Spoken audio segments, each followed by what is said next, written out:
എൻ്റെ നമ്മൾ അപ്ലോഡ് ചെയ്തിരിക്കുന്ന ഒരു ഡോക്യുമെൻറ്റും ഇപ്പോൾ നോക്കിയിട്ടില്ല. നമുക്കായിട്ടൊരു തെറ്റ് വന്നിട്ടുണ്ട്. അച്ഛൻ്റെ പേരിനകത്തൊരു സ്പെല്ലിംഗ് മിസ്റ്റേക്ക് ഉണ്ടല്ല, അമ്മയുടെ പേരിനകത്തുണ്ടല്ല, ഡേറ്റ് ഓഫ് ബർത്തിലുണ്ടല്ല, ജെൻഡറിലുണ്ട്. അങ്ങനെ നമുക്കായിട്ടൊരു ആവശ്യത്തിനൊരു കറക്ഷൻ കാറ്റഗറി മാറ്റണം. അങ്ങനെ നമുക്കൊരു തിരുത്തൽ വരുത്തണമെന്നുണ്ടെങ്കിൽ മാർച്ച് 10, 11, 12 കയറിയാൽ മതി. പേരൻ്റാണ് ചെയ്യുന്നതെന്നിരിക്കട്ടെ, വേറൊരു സ്ഥലത്തിരുന്ന് പേരൻ്റ് ചെയ്യുന്നു. ആ ലൈവ് ഫോട്ടോ ക്യാപ്ചർ ചെയ്യുന്ന സ്ഥലത്ത് വെച്ചിട്ട് അദ്ദേഹം ലോഗൗട്ട് ചെയ്യുന്നു. എന്നിട്ട് കുട്ടിക്ക് നമ്മുടെ ക്യാമ്പസിലെ ഹോസ്റ്റലിലാണ് കുട്ടി നിൽക്കുന്നതെങ്കിൽ നമ്മൾ ഇവിടെ അതിനുള്ള എല്ലാ സംവിധാനവും ഉണ്ടല്ലോ. നമ്മളുടെ ഐസർ ആപ്റ്റ്യൂഡ് ടെസ്റ്റ് ജൂൺ 7 ഇത്തവണ എക്സാം. അത് കുട്ടികൾക്ക് വലിയൊരു അനുഗ്രഹമാണ്. കാരണം മെയ് 3 നീറ്റ് എക്സാം കഴിഞ്ഞു കഴിഞ്ഞാൽ ഒരു മാസത്തിലധികം സമയം കിട്ടും നൈസറിനും ഐസറിനും പഠിക്കാൻ വേണ്ടിയിട്ട്. ഏറ്റവും ഫീസ് പറഞ്ഞാൽ 500 രൂപ മാത്രം ഫീസ് കൊടുത്തുകൊണ്ട് ഇന്ത്യയിലെ ഏറ്റവും വലിയ പ്രീമിയം ഇൻസ്റ്റിറ്റ്യൂട്ടിലാണ് BSc നഴ്സിംഗിന് പഠിക്കാനുള്ള അവസരമാണ് എയിംസ് BSc നഴ്സിംഗിൻ്റെ എക്സാം. ഇപ്പം നമ്മുടെ കഴിഞ്ഞ വർഷത്തെ ഇപ്പോൾ റിപ്പീറ്റ് ചെയ്യുന്ന കുട്ടികളാണെങ്കിൽ കഴിഞ്ഞ വർഷത്തെ ആപ്ലിക്കേഷൻ നമ്പറും അതിൻ്റെ സർട്ടിഫിക്കറ്റ് നമ്പറും ഡേറ്റും ഒക്കെ കാണിച്ചാൽ മതിയാകും. അപ്പോൾ ആധാർ അല്ലാത്തവർ ഒരു അനക്ഷർ അവർക്ക് സൈറ്റിൽ നിന്ന് തന്നെ ഡൗൺലോഡ് ചെയ്യാം വിത്ത് ലൈവ് ഫോട്ടോ ആയിട്ട്. അത് വിത്തിൻ 15 ഡേയ്സിൽ അപ്ലോഡ് ചെയ്ത് കൊടുക്കണമെന്ന് മാത്രമേ ഉള്ളൂ. എല്ലാ സ്റ്റെപ്പുകളും ചെയ്ത് കഴിഞ്ഞിട്ട് പേയ്മെൻറ്റ് അടച്ചു കഴിഞ്ഞിട്ട് കൺഫർമേഷൻ പേജ് പ്രിൻ്റ് ഔട്ട് എടുക്കണം. ആ പേജിനകത്ത് നമ്മുടെ ഡീറ്റെയിൽസ് എല്ലാം ഉണ്ടാകും, ഫോട്ടോ ഉണ്ടാകും, സിഗ്നേച്ചർ ഉണ്ടാകും, 10 ഫിംഗേഴ്സിൻ്റെ ഇംപ്രഷൻ ഉണ്ടാകും, ലൈവ് ഫോട്ടോ ഉണ്ടാകും. അങ്ങനെ ഒരു കൺഫർമേഷൻ പേജ് പ്രിൻ്റായിട്ട് നമ്മുടെ കിട്ടുമ്പോഴാണ് നമ്മുടെ ഓൺലൈൻ ആപ്ലിക്കേഷൻ കംപ്ലീറ്റ് ആയി. നീറ്റിനെ സംബന്ധിച്ചിടത്തോളം കോളേജിൽ ചെല്ലുമ്പോൾ വാലിഡ് ആയിട്ടുള്ള സർട്ടിഫിക്കറ്റ് കയ്യിൽ ഉണ്ടാകുക എന്നുള്ളതിനാണ് പ്രാധാന്യം. കീം നമ്മൾ ചെയ്തുകൊണ്ടിരുന്നപ്പോൾ പറഞ്ഞു അപേക്ഷിച്ച സമയത്ത് വാലിഡ് ആയിട്ട് സർട്ടിഫിക്കറ്റ് ഉണ്ടാകുക എന്ന പ്രാധാന്യം എന്ന് പറഞ്ഞു.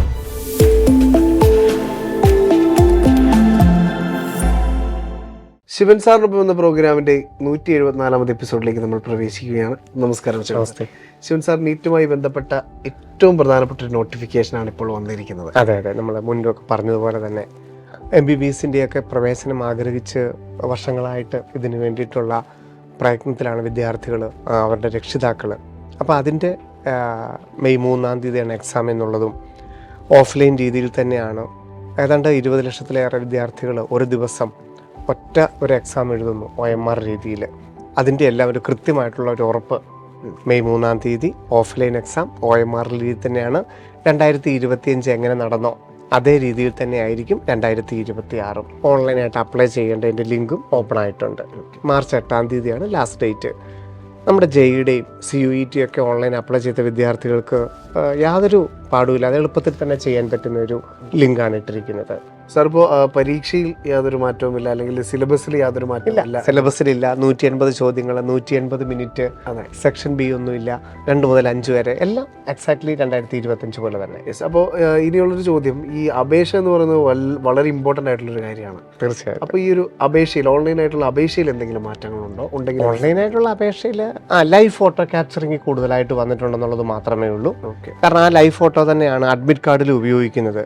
അതുകൊണ്ട് അത് മാത്രമുള്ള ഒരു വ്യത്യാസം. നമ്മുടെ JEEക്കും ഒക്കെ അതുണ്ടായിരുന്നു. PG ആപ്ലിക്കേഷനിലൊക്കെ ആയിരുന്നു നേരത്തെ ഉണ്ടായിരുന്നത്. ഇപ്പോൾ ഇത് UGയിലും വന്നു എന്ന് മാത്രമേ ഉള്ളൂ. പിന്നെ ഉള്ളത് സാധാരണ പോലെ തന്നെ നമ്മുടെ പാസ്പോർട്ട് സൈസ് ഫോട്ടോഗ്രാഫും സിഗ്നേച്ചറും 10 ഫിംഗേഴ്സിൻ്റെയും ഇംപ്രഷൻ, ക്ലാസ് 10 മാർക്ക് ലിസ്റ്റ്, അത്ര മാത്രമേ ഉള്ളൂ ഓൺലൈൻ ആപ്ലിക്കേഷൻ. കാര്യമായ വ്യത്യാസങ്ങളൊന്നും തന്നെ ഇല്ല. പിന്നെ post card size photo upload ചെയ്യാനില്ല. ഓക്കെ. കഴിഞ്ഞ വർഷം post card size photo upload ചെയ്യാനുണ്ടായിരുന്നു. ഈ വർഷം ആ വലിപ്പം കൂടിയ ഫോട്ടോ അപ്ലോഡ് ചെയ്യാനില്ല. എന്നാൽ അഡ്മിറ്റ് കാർഡിൽ ഒട്ടിച്ചുകൊണ്ട് പോകാനുണ്ട് താനും. സാർ, അതുപോലെ തന്നെ ഈ ഒരു ഫോട്ടോയിൽ പേരും ഡേറ്റും ഇല്ല. ഇപ്പം ലൈവ് ഫോട്ടോ ആണല്ലോ ഉപയോഗിക്കുന്നത്. അപ്പം പിന്നെ പേരിൻ്റെയും ഡേറ്റിനൊന്നും പ്രസക്തി ഇല്ലല്ലോ. അതുകൊണ്ട് പേരും ഡേറ്റും ഒന്നും വേണ്ട. വൈറ്റ് ബാക്ക്ഗ്രൗണ്ടുള്ള പ്ലെയിൻ ഫോട്ടോ ആയിരിക്കണം എന്ന് മാത്രമേ ഉള്ളൂ നമ്മൾ അപ്ലോഡ് ചെയ്യുന്നത്. നമ്മൾ പരീക്ഷയ്ക്ക് പോകുമ്പോൾ പാസ്പോർട്ട് സൈസ് ഫോട്ടോയും ഒട്ടിക്കണം, പോസ്റ്റ് കാർഡ് സൈസ് ഫോട്ടോയും ഒട്ടിക്കണം, വൈറ്റ് ബാക്ക്ഗ്രൗണ്ട് ആയിരിക്കണം, മുഖം 80% വലിപ്പം ഉണ്ടായിരിക്കണം എന്ന് മാത്രമേ ഉള്ളൂ. പേരിനും ഡേറ്റിനും യാതൊരു പ്രസക്തിയുമില്ല, അത് വേണ്ട. സാർ, അതുപോലെ തന്നെ നമ്മുടെ നേരത്തേക്ക് ആപ്ലിക്കേഷൻ സമർപ്പിച്ചുകൊണ്ടിരുന്നതിൽ ഒരു ചെറിയൊരു ശതമാനം മാതാപിതാക്കളൊക്കെ ആയിരുന്നു.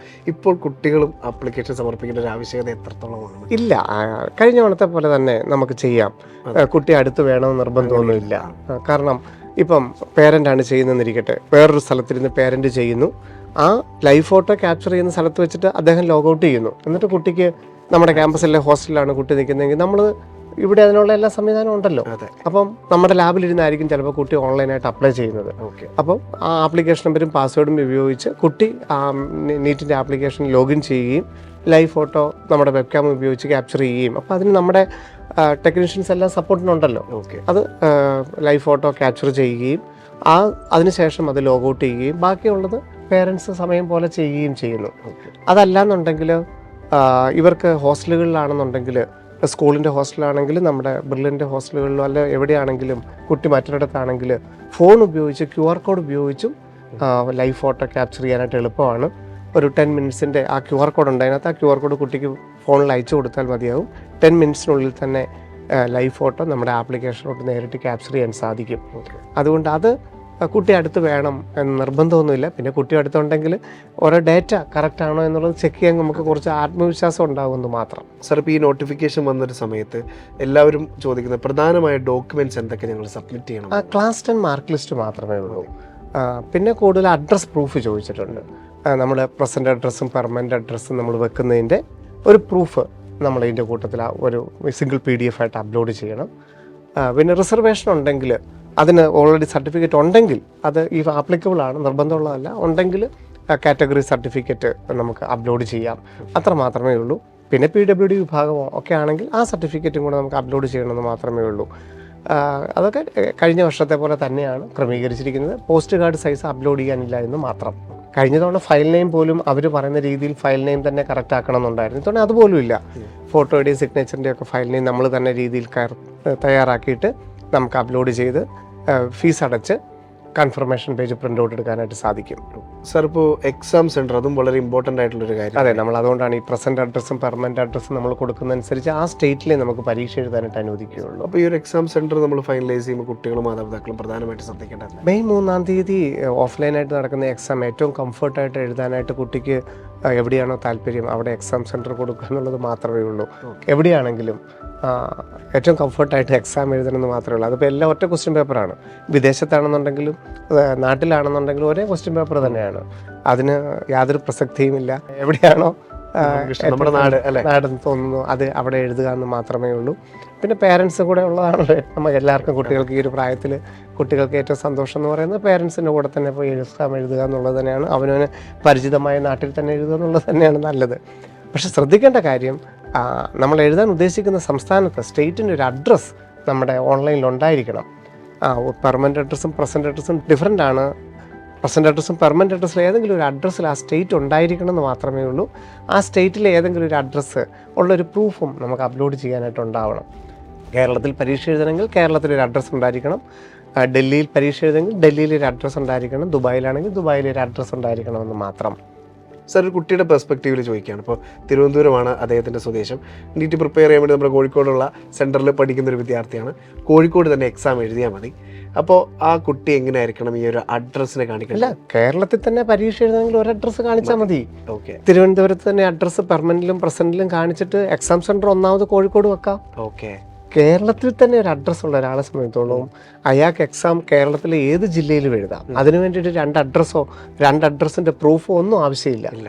ഞാൻ പറഞ്ഞത് കേരളത്തിന് പുറത്ത് തമിഴ്നാട്ടിലോ കർണാടകത്തിലോ ആന്ധ്രയിലോ ഡൽഹിയിലോ ദുബായിലോ അമേരിക്കയിലോ ഒക്കെ പരീക്ഷ എഴുതണമെങ്കിലാണ് ആ 2 അഡ്രസ്സും 2 അഡ്രസ്സിനും ഒരു പ്രൂഫ് വേണ്ടത്. അല്ലാതെ ഒരു തിരുവനന്തപുരംകാരൻ കോഴിക്കോട് പരീക്ഷ എഴുതണമെങ്കിൽ 2 ഇടത്തും അഡ്രസ്സും 2 ഇടത്തും പ്രൂഫും ഉണ്ടാവേണ്ട കാര്യമില്ല. തിരുവനന്തപുരം തന്നെ പെർമനൻറ്റും പ്രസൻറ്റും കൊടുത്ത് തിരുവനന്തപുരത്തുള്ള ആധാർ കാർഡ് അപ്ലോഡ് ചെയ്താൽ മാത്രം മതിയാകും അഡ്രസ് പ്രൂഫിനായിട്ട്. സാർ, ഇപ്പോൾ വിദേശത്ത് എക്സാം എഴുതുന്ന ഒരുപാട് ആളുകളുണ്ട്. നമ്മുടെ ഒരുപാട് പ്രേക്ഷകർ പ്രവാസികളൊക്കെയാണ്. അപ്പോൾ തീർച്ചയായിട്ടും അവർക്കൊരു കൺഫ്യൂഷൻ, ഈ ഒരു എക്സാം സെൻറ്റർ എങ്ങനെ അവർ ഫൈനലൈസ് ചെയ്യണം എന്നുള്ളൊരു കാര്യം. അല്ല, എക്സാം സെൻറ്റർ അവർക്ക് മെയ് 3-ാം തീയതി അവിടെ തന്നെ എഴുതാം. അവർ പ്രസൻറ്റ് അഡ്രസ്സോ പെർമനൻറ്റ് അഡ്രസ്സോ ഏതെങ്കിലും ഒന്ന് അവരുടെ വിദേശത്തുള്ള അഡ്രസ്സ് കാണിച്ചാൽ മതി. അതിന് ആ അഡ്രസ് പ്രൂഫായിട്ട് എംബ്രൈറ്റ്സ് ഐഡിയോ അവരുടെ അവിടുത്തെ ജോലി ചെയ്യുന്നതിൻ്റെ പ്രൂഫോ വിസയോ ഏതെങ്കിലും ഒരു പ്രൂഫ് കാണിച്ചാൽ, പേരൻ്റ് ഒരു പ്രൂഫ് കാണിച്ചാൽ മതി. അല്ലെങ്കിൽ ഇപ്പോൾ അവിടെ പഠിച്ചുകൊണ്ടിരിക്കുന്ന ഒരാളാണെങ്കിൽ അദ്ദേഹത്തിൻ്റെ ആ കുട്ടിയുടെ സ്കൂൾ ID കാണിച്ചാൽ മതി. അതിന് കാണിക്കുന്ന ഈ അഡ്രസ്സ് സെയിം തന്നെ ആയിരിക്കണം എന്നൊന്നുമില്ല. എന്തിനവിടെ നിൽക്കുന്നു എന്നുള്ള ചോദ്യത്തിന് ഉത്തരം ഉണ്ടായാൽ മതി. അപ്പോൾ അത് ചിലർക്കെങ്കിലും ഇപ്പം അപ്ലൈ ചെയ്തപ്പം പ്രസൻറ്റ് അഡ്രസ്സും പെർമനൻ്റ് അഡ്രസ്സും കേരളം വെച്ചു.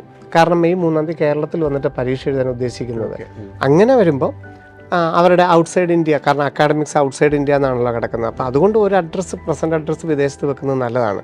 പരീക്ഷ എഴുതേണ്ടത് കേരളത്തിലാണെന്നുണ്ടെങ്കിലും നിങ്ങൾ നിലവിൽ കുട്ടി പഠിക്കുന്നതൊക്കെ വിദേശത്താണെങ്കിൽ, പഠിച്ചുകൊണ്ടിരിക്കുന്നതൊക്കെ വിദേശത്താണെന്നുണ്ടെങ്കിൽ ഒരു അഡ്രസ്സ് വെളിയിൽ കാണിക്കുന്നതാണ് നല്ലത്. കാരണം നമ്മളവിടെ പഠിച്ചല്ലോ, ഒരു അഡ്രസ്സ് അവിടെ കാണിക്കുന്നതാണ് നല്ലതെന്ന് മാത്രമേ ഉള്ളൂ. നമ്മളിപ്പം JEE ഏതാ ഞാൻ പറഞ്ഞല്ലോ, JEEയുടെ ആപ്ലിക്കേഷൻ്റെ ഏതാണ്ട് അതേ ഫോർമാറ്റ് തന്നെയാണ് നീറ്റിനും നടത്തിയിരിക്കുന്നത്. ചില വ്യത്യാസങ്ങൾ മാത്രമേ ഉള്ളൂ. അഡ്രസ് പ്രൂഫൊക്കെ കൂടുതലായിട്ട് വന്നിരിക്കുന്നത് മാത്രമേ ഉള്ളൂ. 10 ലക്ഷം പേര് അപ്ലൈ ചെയ്തു. 10 ലക്ഷം പേരും ജെയുടെ എക്സാം എഴുതി നാളെ റിസൾട്ട് വരാൻ പോവുകയാണ്. അതുകൊണ്ട് അപ്ലൈ ചെയ്യുന്നതൊരു സിമ്പിളായിട്ടുള്ളൊരു പ്രോസസ്സാണ്. അതിൻ്റെ കൃത്യമായിട്ടുള്ള സൈറ്റിൽ വരുന്ന അപ്ഡേഷൻസ് എല്ലാം ഒന്ന് നോക്കി മനസ്സിലാക്കണമെന്ന് മാത്രം. സാർ, ഇപ്പോൾ ആധാർ അല്ലാതെ ഡേറ്റാസ് സബ്മിറ്റ് ചെയ്യുന്നവർക്ക്? അതെ, കാരണം ഇപ്പം വിദേശത്താണെങ്കിലും സ്വദേശത്താണെങ്കിലും ആധാർ ഉള്ളവർക്ക് ആധാർ വെച്ച് തന്നെ ചെയ്യുന്നതാണ് നല്ലത്. ഈ ഒരു അഫിഡവിറ്റ് ആധാർ അല്ലാതെ സബ്മിറ്റ് ചെയ്യുന്നവർക്ക് ഉള്ള കാര്യം? ആധാർ അല്ലാതെ ഇപ്പം ആധാറിൽ നമുക്ക് OTP വരുന്നില്ല, അതിൽ ആധാർ ഇല്ല, അല്ലെങ്കിൽ ആധാർ മിസ്മാച്ച്ഡ് എന്നൊക്കെ കാണിക്കുന്ന ഒരു വ്യക്തിയെ സംബന്ധിച്ചിടത്തോളം പാസ്പോർട്ടായിരിക്കും ചിലപ്പോൾ അവർ വെക്കുന്നത്. അപ്പോൾ ആധാർ അല്ലാതെ, അല്ലെങ്കിൽ ഒന്നുകിൽ ആധാർ വെരിഫൈ ആയില്ല, അല്ലെങ്കിൽ ആധാർ അല്ലാതെ വിദേശത്ത് നിന്ന് പാസ്പോർട്ടൊക്കെ വെച്ച് ചെയ്തവർക്ക് അനക്ഷർ 6 എന്ന് പറയുന്നൊരു ഫോർമാറ്റ് ഉണ്ട്. അപ്പം ആദ്യം അവരെല്ലാം ഓൺലൈൻ ചെയ്ത് എക്സാം സെൻറ്റർ കൊടുത്ത് കൺഫർമേഷൻ പേജ് പ്രിൻ്റ് ഔട്ട് എടുക്കുക. ആ പ്രിൻ്റ് ഔട്ട് എടുക്കുന്ന കൂട്ടത്തിൽ തന്നെ അവർക്ക് കൂടുതലായിട്ട് ഒരു അനക്ഷർ 6ൻ്റെ ഒരു ഫോർമാറ്റും കൂടെ പ്രിൻ്റ് ഔട്ട് കിട്ടും. അതിൻ്റെ ഇടത്ത് സൈഡിൽ ലൈവ് ഫോട്ടോ ഉണ്ട്, വലത്ത് സൈഡിൽ നമ്മളൊരു പാസ്പോർട്ട് സൈസ് ഫോട്ടോ ഒട്ടിച്ച് +2ൻ്റെ പ്രിൻസിപ്പളിനെ കൊണ്ടോ ഏതെങ്കിലും ഗസറ്റഡ് റാങ്ക് ഉള്ള വ്യക്തിയെ കൊണ്ടോ സീല് ചെയ്യിച്ച് 15 ദിവസത്തിനുള്ളിൽ തിരിച്ച് അപ്ലോഡ് ചെയ്യണം. അപ്പോൾ ആധാർ അല്ലാത്തവർ ഒരു അനക്ഷർ അവർക്ക് സൈറ്റിൽ നിന്ന് തന്നെ ഡൗൺലോഡ് ചെയ്യാം വിത്ത് ലൈവ് ഫോട്ടോ ആയിട്ട്. അത് വിത്തിൻ 15 ഡേയ്സിൽ അപ്ലോഡ് ചെയ്ത് കൊടുക്കണമെന്ന് മാത്രമേ ഉള്ളൂ. എങ്കിൽ പോലും ആധാർ ഉണ്ടെങ്കിൽ ആധാർ വെച്ച് ചെയ്യുന്നത് തന്നെയാണ് നല്ലത്. സാർ, ഇപ്പോൾ വിദേശത്ത് എക്സാം എഴുതുന്നവർക്ക് ആധാർ വെച്ച് പോകാൻ പറ്റും? ആധാർ വെച്ച് ചെയ്യാം, പക്ഷെ പരീക്ഷയ്ക്ക് കൊണ്ടുപോയിട്ട് നമ്മുടെ ID പ്രൂഫ് പാസ്പോർട്ടാണെന്ന് മാത്രമേ ഉള്ളൂ. ആധാർ വെച്ച് ചെയ്യുന്നത് തന്നെയാണ് നല്ലത്.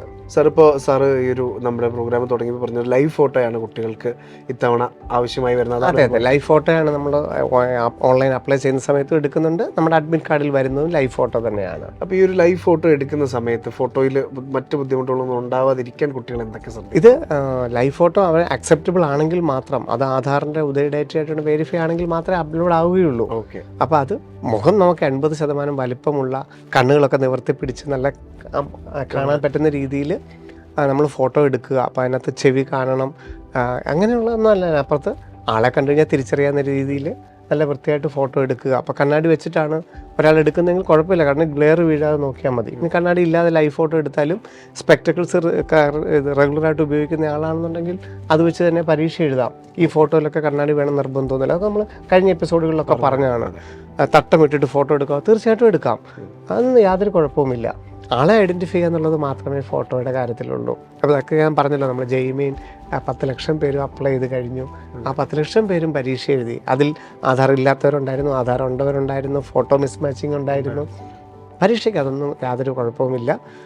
അതിനൊക്കെയുള്ള പല എന്തെങ്കിലും അവർ പരിഹരിക്കണമെങ്കിൽ അതിന് കറക്റ്റായിട്ടുള്ള നമുക്ക് മെസ്സേജസ് വരും, അത് കറക്റ്റ് ചെയ്യാനുള്ള ആവശ്യത്തിന് സമയം തരും. സാർ, ഇപ്പോൾ നീറ്റിൻ്റെ ഓൺലൈൻ ആപ്ലിക്കേഷൻ മാർച്ച് 8-ാം തീയതിയോടുകൂടി അവസാനിക്കും. അതെ അതെ. അപ്പോൾ തീർച്ചയായിട്ടും ആദ്യമായിട്ട് ഒക്കെ ആപ്ലിക്കേഷൻ സമർപ്പിക്കുന്നവരുണ്ട്. അപ്പോൾ അവർക്ക് എന്തെങ്കിലുമൊക്കെ തെറ്റുകൾ വന്നാൽ അത് തിരുത്താനുള്ളൊരു അവസരം വീണ്ടും ഉണ്ടാവും. നമുക്ക് ഇപ്പം നമ്മൾ ധാരാളം ഡേറ്റകൾ അക്കാഡമിക്കായിട്ടും നോൺ അക്കാഡമിക്കായിട്ടുള്ള ധാരാളം ഡേറ്റകൾ അതിനകത്ത് എൻ്റർ ചെയ്യുന്നുണ്ട്. അതിനകത്ത് പ്രധാനപ്പെട്ട ഡേറ്റകൾ, എക്സാമുമായിട്ടും അഡ്മിഷനുമായിട്ടുള്ള പ്രധാനപ്പെട്ട ഡേറ്റകൾ കറക്റ്റ് ചെയ്യാനായിട്ട്, തെറ്റ് വന്നിട്ടുണ്ടെങ്കിൽ കറക്റ്റ് ചെയ്യാനായിട്ട് മാർച്ച് 10, 11, 12 തീയതികളിൽ സാവകാശം തരും. കാൻഡിഡേറ്റിൻ്റെ പേരോ അച്ഛൻ്റെ പേരോ അമ്മയുടെ പേരോ ഡേറ്റ് ഓഫ് ബർത്തോ ജെൻഡറോ ക്വസ്റ്റ്യൻ പേപ്പർ മീഡിയമോ എക്സാം സെൻറ്ററോ അങ്ങനെ എന്തെങ്കിലും പ്രധാനപ്പെട്ടതാണെന്നുണ്ടെങ്കിൽ അത് തിരുത്താനായിട്ട് സാവകാശം തരും. അതല്ലാതെ അക്കാഡമിക് ഡീറ്റെയിൽസെന്നോ ഇൻകത്തിൻ്റെ കാര്യമോ ക്വാളിഫിക്കേഷൻ്റെ കാര്യമോ അങ്ങനെയുള്ളതൊന്നും, അപ്രസക്തമായ ചോദ്യങ്ങൾക്കൊന്നും കറക്റ്റ് ചെയ്യാനായിട്ട് എൻ്റെ ആവശ്യമില്ലാത്തതുകൊണ്ട് കറക്റ്റ് ചെയ്യാൻ സമയം തരില്ല. അതൊക്കെ പിന്നീട് നമുക്ക് അഡ്മിഷൻ്റെ സമയത്ത് വീണ്ടും നമ്മൾ എൻ്റർ ചെയ്യുന്നുണ്ട് താനും. ഓക്കെ. സാർ, ഇപ്പോൾ നീറ്റ് 2026 വേണ്ടിയിട്ട് പ്രിപ്പയർ ചെയ്തുകൊണ്ടിരിക്കുന്ന വിദ്യാർത്ഥികളെ സംബന്ധിച്ചിടത്തോളം അവരുടെ ഒരു ഫസ്റ്റ് സ്റ്റെപ്പാണ് വിജയകരമായി ആപ്ലിക്കേഷൻ പൂർത്തിയാക്കുക. അതെങ്ങനെ വിദ്യാർത്ഥികൾക്ക് മാതാപിതാക്കൾക്ക് അറിയാൻ പറ്റും? നമുക്ക് ഓൺലൈൻ ആപ്ലിക്കേഷൻ വിവിധ സ്റ്റെപ്പുകളുണ്ടല്ലോ, 6-7 സ്റ്റെപ്പുകളായിട്ടാണ്. അത് ഒരുമിച്ച് ചെയ്യണമെന്നൊന്നുമില്ല, പല സ്റ്റെപ്പുകളായിട്ട് ചെയ്താലും കുഴപ്പമൊന്നുമില്ല. എല്ലാ സ്റ്റെപ്പുകളും ചെയ്ത് കഴിഞ്ഞിട്ട് പേയ്മെൻറ്റ് അടച്ചു കഴിഞ്ഞിട്ട് കൺഫർമേഷൻ പേജ് പ്രിൻ്റ് ഔട്ട് എടുക്കണം. ആ പേജിനകത്ത് നമ്മളുടെ ഡീറ്റെയിൽസ് എല്ലാം ഉണ്ടാകും, ഫോട്ടോ ഉണ്ടാകും, സിഗ്നേച്ചർ ഉണ്ടാകും, 10 ഫിംഗേഴ്സിൻ്റെ ഇംപ്രഷൻ ഉണ്ടാകും, ലൈവ് ഫോട്ടോ ഉണ്ടാകും. അങ്ങനെ ഒരു കൺഫർമേഷൻ പേജ് പ്രിൻ്റായിട്ട് നമ്മുടെ കിട്ടുമ്പോഴാണ് നമ്മുടെ ഓൺലൈൻ ആപ്ലിക്കേഷൻ കംപ്ലീറ്റ് ആയി എന്നുള്ളത് വരുന്നത്. അതിൻ്റെ മെസ്സേജസ് നമ്മുടെ SMS ആയിട്ടൊക്കെ വരികയും ചെയ്യും. അതിനേക്കാളൊക്കെ പ്രധാനം, മെസ്സേജ് വരിക എന്നുള്ളതിനേക്കാൾ പ്രധാനം നമ്മുടെ കൺഫർമേഷൻ പേജ് കയ്യിൽ വരിക എന്നുള്ളതാണ് പ്രധാനം. പിന്നെ അപ്ലോഡ് ചെയ്യുന്ന ഇമേജസുകളിലൊക്കെ എന്തെങ്കിലും കോൺസ്പിറൻസി ഉണ്ടെങ്കിൽ അത് ഏപ്രിൽ മാസത്തിൽ നമ്മളെ അറിയിക്കുകയും അത് കറക്റ്റ് ചെയ്യാനുള്ള ആവശ്യത്തിന് സമയം തരും. ഇപ്പം സിഗ്നേച്ചറിന് ക്ലാരിറ്റി കുറവാണ്, അല്ലെങ്കിൽ അപ്ലോഡ് ചെയ്ത പാസ്പോർട്ട് സൈസ് ഫോട്ടോയ്ക്ക് ക്ലാരിറ്റി കുറവാണെന്നുണ്ടെങ്കിൽ ഏപ്രിൽ മാസത്തിൽ കറക്റ്റ് ചെയ്യാനായിട്ട് അവസരം തരികയും ചെയ്യും. സാർ, ഇപ്പോൾ കാറ്റഗറി വളരെ ഇമ്പോർട്ടൻ്റ് ആയിട്ടുള്ള ഒരു കാര്യമാണ്. തീർച്ചയായിട്ടും, കാരണം നീറ്റിൻ്റെ ഓൺലൈൻ ആപ്ലിക്കേഷൻ തന്നെ നമ്മളത് ചോദിക്കുന്നുണ്ട്. അപ്പോൾ ഈ ഒരു കാറ്റഗറി വൈസ് ഏതൊക്കെ കോളേജിനെയാണ് നമ്മൾ ഫൈനലൈസ് ചെയ്യേണ്ടത്? നമുക്ക് നീറ്റിന് അപ്ലൈ ചെയ്യുമ്പം ഇതേ ഡാറ്റാബേസിൽ നിന്നും എടുക്കുന്ന അഡ്മിഷൻ എന്ന് പറയുന്നത് all India quota, AIIMS, JIPMER, AFMC, ESIC, deemed കോളേജുകൾ, ഇത്രയും കോളേജുകളിലോട്ടുള്ള ഡയറക്റ്റ് ആപ്ലിക്കേഷൻ്റെ ഡാറ്റാബേസ് തന്നെ ഇത് തന്നെയാണ്. അപ്പോൾ ഈ കൊടുക്കുന്ന കാറ്റഗറികളെല്ലാം അവിടെയാണ് നമ്മൾ യഥാർത്ഥത്തിൽ ഉപയോഗിക്കുന്നത്. അപ്പോൾ ഇപ്പോൾ നമ്മളിത് കൊടുത്തില്ല എന്നുണ്ടെങ്കിൽ എയിംസിൽ കൊടുക്കാനോ ജിപ്മറിൽ കൊടുക്കാനോ നമുക്ക് കാറ്റഗറി ആ സമയത്ത് ആഡ് ചെയ്യാനാവില്ല. അതുകൊണ്ടാണ് OBC, നോൺ ക്രിമിലെയർ, തഹസീൽദാരിൽ നിന്ന് നോൺ ക്രിമിലെയർ കിട്ടുമെങ്കിൽ നമുക്ക് OBC എന്ന് വെക്കണം. തഹസീൽദാരിൽ നിന്ന് EWS കിട്ടുമെന്ന് നമ്മൾ EWS എന്ന് വെക്കണം. SC സമുദായം, ST സമുദായം നമ്മുടെ കമ്മ്യൂണിറ്റി സർട്ടിഫിക്കറ്റ് വെക്കണം. അതുപോലെ തന്നെയാണ് PWD വിഭാഗവും, അതിൻ്റെയും സർട്ടിഫിക്കറ്റ് നമ്മൾ അപ്ലോഡ് ചെയ്യേണ്ടതായിട്ടുണ്ട്. സാർ, അപ്പോൾ ഈ സർട്ടിഫിക്കറ്റും ഈ ഒരു ആപ്ലിക്കേഷൻ സമർപ്പിക്കുന്ന കൂടെ തന്നെ ചെയ്യണം? നമ്മളല്ലോ ഈ OBCയുടെയും EWSൻ്റെ SC ST ഒക്കെ സർട്ടിഫിക്കറ്റ് പിന്നീടാണെങ്കിലും നമുക്ക് അഡ്മിഷൻ സമയത്ത് സമർപ്പിച്ചാലും മതിയാകും. PWD ഇപ്പം തന്നെ സമർപ്പിക്കണം. ബാക്കിയുള്ളതിൻ്റെ ഇപ്പം നമ്മുടെ കഴിഞ്ഞ വർഷത്തെ ഇപ്പോൾ റിപ്പീറ്റ് ചെയ്യുന്ന കുട്ടികളാണെങ്കിൽ കഴിഞ്ഞ വർഷത്തെ ആപ്ലിക്കേഷൻ നമ്പറും അതിൻ്റെ സർട്ടിഫിക്കറ്റ് നമ്പറും ഡേറ്റും ഒക്കെ കാണിച്ചാൽ മതിയാകും. നീറ്റിനെ സംബന്ധിച്ചോളം കോളേജിൽ ചെല്ലുമ്പോൾ വാലിഡ് ആയിട്ടുള്ള സർട്ടിഫിക്കറ്റ് കയ്യിൽ ഉണ്ടാകുക എന്നുള്ളതിനാണ് പ്രാധാന്യം. കീം നമ്മൾ ചെയ്തുകൊണ്ടിരുന്നപ്പോൾ പറഞ്ഞു അപേക്ഷിച്ച സമയത്ത് വാലിഡ് ആയിട്ട് സർട്ടിഫിക്കറ്റ് ഉണ്ടാകുക എന്ന പ്രാധാന്യം എന്ന് പറഞ്ഞു. പക്ഷേ all India quota, AIIMS, JIPMER, ESICയിലൊക്കെ നമ്മൾ കോളേജിൽ ചെല്ലുന്ന എപ്പോഴാണ്? ഓഗസ്റ്റ്, സെപ്റ്റംബർ, ഒക്ടോബർ സമയത്തിലാണ് ചെല്ലുന്നത്. ആ സമയത്ത് വാലിഡ് ആയിട്ടുള്ള തഹസീൽദാരുടെ സർട്ടിഫിക്കറ്റ് നമ്മുടെ കയ്യിൽ ഉണ്ടാവണം. സാർ, ഇപ്പോൾ വർഷങ്ങളായിട്ട് വിദേശത്തായ ഒരു വ്യക്തി NRI എന്നുള്ളൊരു ഓപ്ഷൻ നാഷണാലിറ്റിയുടെ കോളത്തിൽ ഇന്ത്യൻ എന്നാണെന്നുണ്ടെങ്കിൽ ഇപ്പം ഒരു NRI സീറ്റ് ഡീംഡ് കോളേജുകൾ മാത്രമാണ് ഇപ്പം നീറ്റിൻ്റെ ഡാറ്റാബേസ് നേരിട്ടെടുക്കുന്നത്. ബാക്കി ഓൾ ഇന്ത്യ കോട്ടയിലോ എയിംസിലോ ജിപ്മറിലോ AFMCയിലോ ESIയിലൊന്നും NRI സീറ്റ് ഇല്ല. NRI സീറ്റ് ഉള്ളത് ഡീംഡ് കോളേജ് മാത്രമല്ലേ. അതിന് വേണമെന്നുണ്ടെങ്കിൽ നമുക്ക് പിന്നീട് റിസൾട്ട് വരുന്ന സമയത്തും കഴിഞ്ഞ വർഷമൊക്കെ NRI സീറ്റ് വെക്കാനായിട്ട് അവസരം തന്നായിരുന്നു. അപ്പം അതിന് വേണ്ടിയിട്ട് നമ്മൾ NRI എന്ന് കൊടുക്കേണ്ട കാര്യമില്ല, ഇന്ത്യൻ എന്ന് വെച്ച് തന്നെ കൊടുക്കുന്നതാണ് നല്ലത്. OC കാർഡ് ഹോൾഡർ ആണെന്നുണ്ടെങ്കിൽ OC എന്ന് തന്നെ വെച്ച് കൊടുക്കണം. 2021 മാർച്ച് 10 മുമ്പ് OC എടുത്തവർക്കെല്ലാം ഗവൺമെൻറ് സീറ്റ് കിട്ടും, അതുകൊണ്ട് പേടിക്കാനൊന്നുമില്ല. OC എന്ന് വെച്ച് തന്നെ കൊടുക്കുന്നതാണ് നല്ലത്. സാർ, ഇപ്പോൾ ആളുകൾക്കൊന്ന് അറിയാൻ വേണ്ടിയിട്ട് ചോദിക്കുകയാണ്, ഇപ്പോൾ ഓൺലൈനായിട്ട് എല്ലാവരും ആപ്ലിക്കേഷനൊക്കെ സബ്മിറ്റ് ചെയ്തിട്ടിരിക്കുന്നൊരു സമയമാണ്. അപ്പോൾ ഇനി എന്തൊക്കെയാണ് ഇവരുടെ മുന്നോട്ടുള്ള ഓരോ കടമ്പകൾ എന്നുള്ളത് സാർ എന്ന് പറയുന്നത്? ഇപ്പം നമ്മളിപ്പോൾ ആദ്യം നമ്മൾ പറഞ്ഞിരുന്നു കേരളയ്ക്ക് സെപ്പറേറ്റ് അപ്ലൈ ചെയ്യണമെന്ന് പറഞ്ഞിരുന്നു. അപ്പം കീമിന് നമ്മളെല്ലാവരും അപ്ലൈ ചെയ്തു. കർണാടകയുടെ മാനേജ്മെൻറ്റ് സീറ്റിന് ആപ്ലിക്കേഷൻ നടന്നുകൊണ്ടിരിക്കുന്നു. ഫെബ്രുവരി 16 ലാസ്റ്റ് ഡേറ്റ്. ഇപ്പോൾ ഇത് നീറ്റിൻ്റെ ആപ്ലിക്കേഷൻ നടക്കുന്നു. മാർച്ച് 8 വരെ അപ്ലൈ ചെയ്യാം. ഇതിന് ശേഷം നമുക്കിനി നീറ്റിൻ്റെ ഒരു ബേസിൽ നോക്കുകയാണെന്നുണ്ടെങ്കിൽ നീറ്റിന് നമ്മൾ അപ്ലൈ ചെയ്യൽ എന്തെങ്കിലും കറക്ഷൻസ് ഉണ്ടെന്നുണ്ടെങ്കിൽ നീറ്റിന് മാർച്ച് 10, 11, 12 കറക്റ്റ് ചെയ്യാം. ഇപ്പോൾ നീറ്റിനെ സംബന്ധിച്ചുള്ള നീറ്റിൻ്റെ ആപ്ലിക്കേഷൻ നമ്മൾ പേയ്മെൻ്റ് ഒക്കെ അടച്ച് കൺഫർമേഷൻ പ്രിൻ്റ് ഔട്ട് എടുത്തിട്ടുണ്ടെങ്കിൽ എന്തെങ്കിലും കറക്ഷൻ നമുക്കുണ്ടെങ്കിൽ മാർച്ച് 10, 11, 12 നമുക്ക് വേണമെങ്കിൽ സൈറ്റിൽ ആവശ്യത്തിന് നമുക്ക് വേണമെങ്കിൽ കറക്റ്റ് ചെയ്യാം. അപ്പോൾ ഈ സൈറ്റിൽ വരുന്ന ഒരു കറക്ഷൻ അവർ ഒഫീഷ്യലി ഡിക്ലെയർ ചെയ്യുമ്പോൾ നമ്മൾ നോക്കേണ്ട ആവശ്യം അല്ല. ഇത് NDA ഇപ്പോൾ നോക്കിയിട്ടില്ല. NDA നമ്മൾ അപ്ലോഡ് ചെയ്തിരിക്കുന്ന ഒരു ഡോക്യുമെൻറ്റും ഇപ്പോൾ നോക്കിയിട്ടില്ല. നമുക്കായിട്ടൊരു തെറ്റ് വന്നിട്ടുണ്ട്. അച്ഛൻ്റെ പേരിനകത്തൊരു സ്പെല്ലിംഗ് മിസ്റ്റേക്ക് ഉണ്ടല്ല, അമ്മയുടെ പേരിനകത്തുണ്ടല്ല, ഡേറ്റ് ഓഫ് ബർത്തിലുണ്ടല്ല, ജെൻഡറിലുണ്ട്, ക്വസ്റ്റ്യൻ പേപ്പർ മീഡിയത്തിലുണ്ട്, എക്സാം സെൻറ്ററിലുണ്ട്. അങ്ങനെ നമുക്കായിട്ടൊരു ആവശ്യത്തിനൊരു കറക്ഷൻ കാറ്റഗറി മാറ്റണം. അങ്ങനെ നമുക്കൊരു തിരുത്തൽ വരുത്തണമെന്നുണ്ടെങ്കിൽ മാർച്ച് 10, 11, 12 കയറിയാൽ മതി. നമുക്ക് തിരുത്തൽ വരുത്തണ്ടായെന്നുണ്ടെങ്കിൽ കയറുക വേണ്ട, ഒരാവശ്യമില്ല. അതിനുശേഷം ഏപ്രിൽ 20 എക്സാം സിറ്റി അനൗൺസ്മെൻറ്റ് മാത്രമേ ഇനി നീറ്റിൻ്റെ സൈറ്റിൽ വരാനുള്ളൂ. അതിനു മുമ്പ് ഫോട്ടോയിലോ സിഗ്നേച്ചറിലോ ഫിംഗേഴ്സിലോ എന്തെങ്കിലും എറർ അവർക്ക് തോന്നിയാൽ അവർ നമ്മളെ മെസ്സേജിലൂടെ അറിയിക്കും. അത് മാറ്റാനായിട്ട് വരും. അത് സാധാരണ ഇപ്പം ലൈവ് ഫോട്ടോ ഉള്ളതുകൊണ്ട് അതിൻ്റെ പോലും ആവശ്യം വരാറില്ല. എക്സാം സിറ്റി അനൗൺസ്മെൻ്റ് ആണ് ഇനി പ്രധാനമായിട്ട് വരാനുള്ളത്. അത് ഏപ്രിൽ 20 വരും. ഏത് ജില്ലയാണ് അനുവദിച്ചിരിക്കുന്നതെന്ന് വരും. മെയ് 3 പരീക്ഷ ആയതുകൊണ്ട് ഏപ്രിൽ 30 മെയ് 1 ആയിട്ട് അഡ്മിറ്റ് കാർഡ് വരികയുള്ളൂ. അപ്പോൾ നമുക്ക് അഡ്മിറ്റ് കാർഡിനകത്ത് ഒട്ടിക്കേണ്ട ഫോട്ടോ എന്ന് പറയുന്നത് പാസ്പോർട്ട് സൈസ്, നമ്മൾ സ്റ്റുഡിയോയിൽ നിന്ന് എടുത്ത പാസ്പോർട്ട് സൈസ് ഫോട്ടോ ആണ് ഒട്ടിക്കേണ്ടത്. കാരണം ഓൾറെഡി നമ്മുടെ അഡ്മിറ്റ് കാർഡിൽ ലൈവ് ഫോട്ടോ ഉണ്ട്. അപ്പോൾ ലൈവ് ഫോട്ടോ തന്നെയാണ് വീണ്ടും ഒട്ടിക്കേണ്ടത് അല്ല. ഒരു പാസ്പോർട്ട് സൈസ് ഫോട്ടോ നമ്മൾ അഡ്മിറ്റ് കാർഡിൽ ഒട്ടിക്കുന്നു. അതേ ഒരു പാസ്പോർട്ട് സൈസ് ഫോട്ടോ നമ്മൾ എക്സാമിന് വേണ്ടിയിട്ട് അറ്റൻഡൻസ് ഷീറ്റിൽ ഒട്ടിക്കാനായിട്ടും കൊണ്ടുപോകുന്നു. പിന്നെ നമ്മുടെ ലെഫ്റ്റ് തമ്പ് ഇംപ്രഷൻ വെക്കുന്നു. ഒരു പോസ്റ്റ് കാർഡ് സൈസ് ഫോട്ടോയുടെ പ്രിൻ്റ് ഔട്ട് വേണം. 4x6 വലുപ്പത്തിലുള്ളൊരു post card size photo admit കാർഡിൻ്റെ 2ാമത്തെ പേജിൽ ഒട്ടിക്കുന്നു. അതുമായിട്ടാണ് നമ്മൾ മെയ് 3 എക്സാം സെൻറ്ററിലോട്ട് പോകുന്നത്. അപ്പോൾ ഇനി സൈറ്റ് വഴി വരാനുള്ളത് നമുക്ക് എന്തെങ്കിലും കറക്ഷൻ ഉണ്ടെങ്കിൽ വരാനുണ്ട്, എക്സാം സിറ്റി അനൗൺസ്മെൻ്റ് ഉണ്ട്, അഡ്മിറ്റ് കാർഡ് ഉണ്ട്. അത് മാത്രമേ വരാനായിട്ടുള്ളൂ.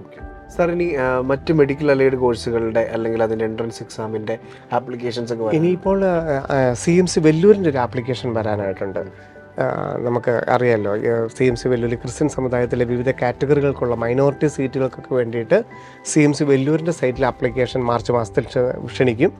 പിന്നെ ഓൾറെഡി IISc ബാംഗ്ലൂരിലെ 4 ഇയർ ഇൻ്റഗ്രേറ്റഡ് പ്രോഗ്രാമിന് അത് നീറ്റുമായിട്ട് ബന്ധമൊന്നുമില്ല, അല്ലാതെ JEE അഡ്വാൻസിൻ്റെ റാങ്ക് വെച്ചിട്ടും ഐസർ ആപ്റ്റ്യൂഡ് ടെസ്റ്റിൻ്റെ റാങ്ക് വെച്ചിട്ടുമാണ് അഡ്മിഷൻ ലഭിക്കുന്നത്. ഞാൻ ഈ സമയത്ത് പറഞ്ഞെന്ന് മാത്രമേ ഉള്ളൂ. IISc ബാംഗ്ലൂരിലെ അഡ്മിഷനായിട്ടുള്ള ആപ്ലിക്കേഷൻ ക്ഷണിച്ചിട്ടുണ്ട്. പിന്നെയുള്ളത് നമ്മളുടെ ഐസർ ആപ്റ്റ്യൂഡ് ടെസ്റ്റ് ജൂൺ 7-ാം തീയതിയാണ് ഇത്തവണ എക്സാം. അത് കുട്ടികൾക്ക് വലിയൊരു അനുഗ്രഹമാണ്. കാരണം മെയ് 3-ാം തീയതി നീറ്റ് എക്സാം കഴിഞ്ഞ് കഴിഞ്ഞാൽ 1 മാസത്തിലധികം സമയം കിട്ടും നൈസറിനും ഐസറിനും പഠിക്കാൻ വേണ്ടിയിട്ട്. നൈസർ എക്സാം ജൂൺ 6-ാം തീയതിയാണ്, ഐസർ എക്സാം ജൂൺ 7-ാം തീയതിയാണ്. തലേദിവസവും പിറ്റേ ദിവസമായിട്ടാണ്. നമുക്ക് നന്നായിട്ട് പഠിക്കാനായിട്ട് സമയം കിട്ടും. ഐസർ ആപ്റ്റിറ്റ്യൂഡ് ടെസ്റ്റ് അതിൻ്റെ ആപ്ലിക്കേഷൻ മാർച്ച് 5-ാം തീയതി ആരംഭിക്കും. എയിംസ് BSc നഴ്സിംഗ് നമ്മുടെ സാധാരണ ഒരു കുടുംബത്തിന് ഏറ്റവും വലിയ അനുഗ്രഹമാണ്. നമ്മുടെ വിദ്യാർത്ഥികളിൽ ഈ 19 എയിംസിൻ്റെ മെഡിക്കൽ കോളേജുകളിലും ഏറ്റവും അധികം വിദ്യാർത്ഥികൾ നമ്മുടെ മലയാളി, നമ്മുടെ ബ്രില്യൻറ്റിലെ വിദ്യാർത്ഥികൾ പഠിക്കുന്നുണ്ട്. കാരണം ഇത്രയധികം പരീക്ഷ എഴുതിയ വിദ്യാർത്ഥികൾക്ക് ഏറ്റവും ഫീസ് കുറഞ്ഞ 500 രൂപ മാത്രം ഫീസ് കൊടുത്തുകൊണ്ട് ഇന്ത്യയിലെ ഏറ്റവും വലിയ പ്രീമിയം ഇൻസ്റ്റിറ്റ്യൂട്ടിലാണ് BSc നഴ്സിംഗിന് പഠിക്കാനുള്ള അവസരമാണ് എയിംസ് BSc നഴ്സിംഗിൻ്റെ എക്സാം. ഇത്തവണ ജൂൺ 27-നാണ്. പഠിക്കാനായിട്ട് വീണ്ടും 2 മാസക്കാല സമയമുണ്ട്. അതിൻ്റെ ആപ്ലിക്കേഷനും മാർച്ച് മാസത്തിൽ ആരംഭിക്കും. ബാക്കിയുള്ളതെല്ലാം തന്നെ ആരംഭിച്ചിട്ടുണ്ട്. നിങ്ങൾക്ക് ഇൻഡിവിജ്വലായിട്ട് ആഗ്രഹങ്ങളുള്ള ഇതിനെല്ലാം തന്നെ അപ്ലൈ ചെയ്യുകയും ചെയ്യണം. അപ്പോൾ ഈ വാരം ശിവൻ സാറിനൊപ്പം എന്ന പ്രോഗ്രാമിൽ വളരെ വ്യക്തമായിട്ട് ശിവൻ സാർ പറഞ്ഞിരിക്കുന്നത് നമ്മുടെ ഈ ഒരു ഓൺലൈൻ ആപ്ലിക്കേഷനിൽ വിദ്യാർത്ഥികളും മാതാപിതാക്കളും ഒക്കെ പ്രധാനമായും ശ്രദ്ധിക്കേണ്ട കാര്യങ്ങളെക്കുറിച്ചാണ്. അതിൽ തന്നെ എല്ലാവരെയും പ്രതിപാദിച്ചിട്ടുണ്ടെന്ന് നമ്മൾ എടുത്തു പറയണം. ഇപ്പോൾ വിദേശത്തൊക്കെയുള്ള ഒരുപാട് പ്രേക്ഷകരുണ്ട്. അവരൊക്കെ ഇപ്പോൾ കുറച്ചൊക്കെ കൺഫ്യൂസ്ഡ് ആയിട്ടിരിക്കുകയാണെങ്കിൽ ഇന്നലെ ശിവൻ സാർ ഒരു ലൈവ് നിങ്ങൾക്കായിട്ട് ക്രമീകരിച്ചിട്ടുണ്ടായിരുന്നു. ഇന്നും ശിവൻ സാറിൻ്റെ ലൈവ് നമ്മുടെ ചാനലിലുണ്ട്. അപ്പോൾ തീർച്ചയായിട്ടും ലൈവിൻ്റെ ഭാഗമാകാൻ സാധിക്കാത്തവർക്ക് നമ്മുടെ ചാനലിൽ തന്നെ ലൈവിൻ്റെ സെഷനിൽ ഈ ലൈവ് ഉടനീളം ഉണ്ടാവും. അപ്പോൾ തീർച്ചയായിട്ടും മറ്റ് വിദ്യാർത്ഥികളിലേക്കും മാതാപിതാക്കളിലേക്കും ഒക്കെ ഈ ഒരു ലൈവും ഇപ്പോഴുള്ള ഈ ഒരു പ്രോഗ്രാമും ഒക്കെ നിങ്ങൾ ഷെയർ ചെയ്ത് നൽകണം. കാരണം വേറൊന്നും കൊണ്ടുമല്ല, കൃത്യമായി ഒരു ഓൺലൈൻ ആപ്ലിക്കേഷൻ എങ്ങനെ ചെയ്യണം എന്നുള്ള എല്ലാ 100% എറർ ഫ്രീ ആയിട്ട് വേണം ഓരോ വിദ്യാർത്ഥികളും മാതാപിതാക്കളും ഇത്തവണത്തെ നീറ്റ് 2026 സമീപിക്കാൻ. കഴിഞ്ഞ വർഷങ്ങളിലൊക്കെ കൃത്യമായിട്ട് നമ്മുടെ ഈ ഒരു വീഡിയോ കണ്ട ഒരുപാട് വിദ്യാർത്ഥികൾക്കും മാതാപിതാക്കൾക്കും സക്സസ്ഫുള്ളായിട്ട് ആപ്ലിക്കേഷൻ കംപ്ലീറ്റ് ചെയ്യാൻ സാധിച്ചു. അതുപോലെ തന്നെ ഇപ്പോൾ ഗവൺമെൻറ് മെഡിക്കൽ കോളേജിൽ ഒരു MBBS സീറ്റ് കരസ്ഥമാക്കാനും സാധിച്ചു. അപ്പോൾ തീർച്ചയായിട്ടും നമ്മുടെ ഗൈഡൻസ്, ഇപ്പോൾ ശിവൻ സാർ നയിക്കുന്ന ഈ ഒരു കൃത്യമായ ഗൈഡൻസിലൂടെ നിങ്ങളെല്ലാവരും കടന്നു പോകണം. അപ്പോൾ ലോകമെമ്പാടും ഇരുന്ന് ഞങ്ങളെ കേട്ടുകൊണ്ടിരുന്ന എല്ലാ മലയാളി പ്രേക്ഷകർക്കും ഹൃദയം നിറഞ്ഞ നന്ദി. നമസ്കാരം. Brilliant Study Center, India's #1 coaching center for NEET and JEE.